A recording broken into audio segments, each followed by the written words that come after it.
In the winter of 1224 or 1225, in the hilltop castle of Roccasecca in the kingdom of Sicily, a child was born into privilege and expectation. His family was noble.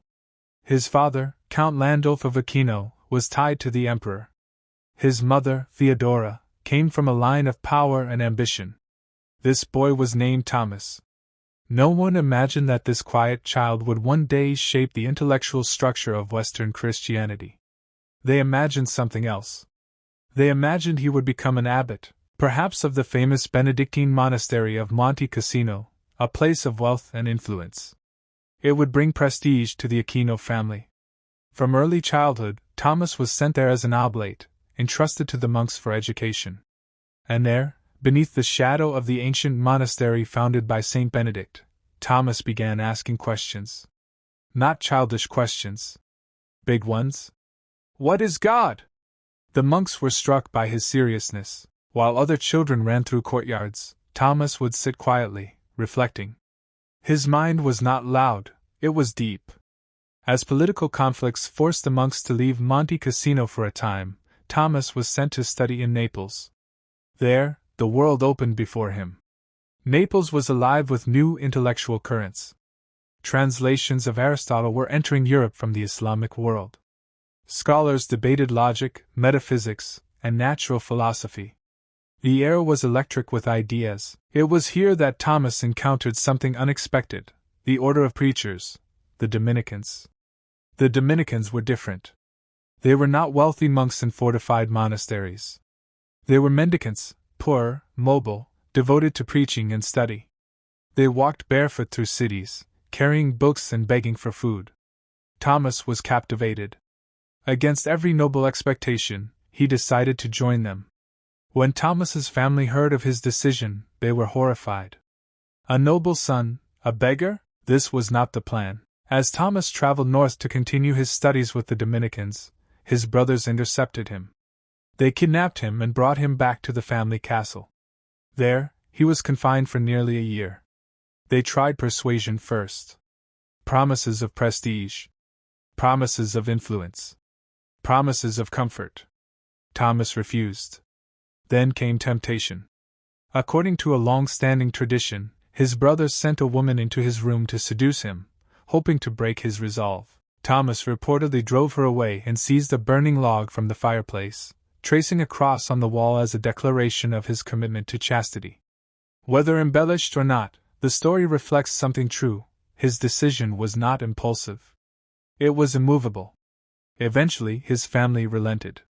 Some say his sisters helped him escape by lowering him in a basket from a window. Thomas returned to the Dominicans. He would never belong to worldly ambition again. Thomas was sent to study under the great scholar Albertus Magnus, Albert the Great, first in Cologne and later in Paris. Albertus was one of the most learned men in Europe, a scientist, philosopher, theologian. Thomas, however, was large, quiet, and slow to speak. Fellow students mistook his silence for stupidity. They called him the dumb ox. Albertus did not agree. One day, after Thomas presented an argument with startling clarity, Albertus reportedly said, "This ox will one day fill the world with his bellowing." He saw what others did not. Thomas was not slow. He was careful. He did not rush to speak. He digested ideas until they were solid. In the University of Paris, Thomas entered the center of intellectual controversy. Aristotle's works were controversial. Some feared they contradicted Christian doctrine. Others embraced them too eagerly. Thomas did something revolutionary. He carefully studied Aristotle and showed how reason and faith could coexist. He argued that truth cannot contradict truth. If something is true by reason, and something is true by revelation, both must come from God. This conviction shaped his life's work. Thomas began writing with astonishing discipline. His schedule was relentless: prayer, teaching, disputations, writing, dictation to multiple scribes at once. He was known to fall into silent trances of thought during meals, oblivious to conversation, working out arguments internally. His greatest works include Summa contra Gentiles, written to explain Christian belief philosophically; Summa Theologiae, his monumental systematic presentation of theology; The Summa Theologiae was not written for scholars seeking prestige. It was designed as a teaching manual, orderly, clear, logical.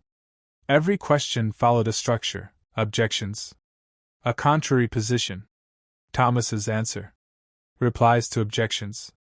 It was intellectual architecture. One of his most famous contributions is the 5 ways, arguments for the existence of God. He did not begin with scripture.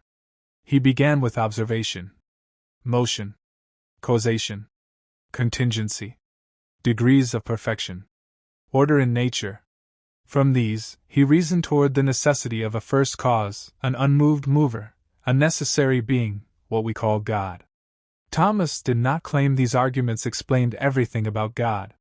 They showed that belief in God was not irrational. For Thomas, reason prepares the way. Revelation completes it. Despite his intellectual brilliance, Thomas was profoundly devotional. He had deep love for the Eucharist. In fact, he composed hymns still sung today, including Pange Lingua and Adoro te Devote. His theology was never abstract for its own sake. It was rooted in worship. One story, preserved in Dominican tradition, tells that while praying before a crucifix in Naples, Thomas heard Christ speak, "You have written well of me, Thomas. What reward would you have?" Thomas replied, "Nothing but you, Lord." Whether literal or visionary, the story expresses his heart. In December 1273, something happened. Thomas was celebrating Mass when he experienced an intense mystical event. Afterward, he stopped writing.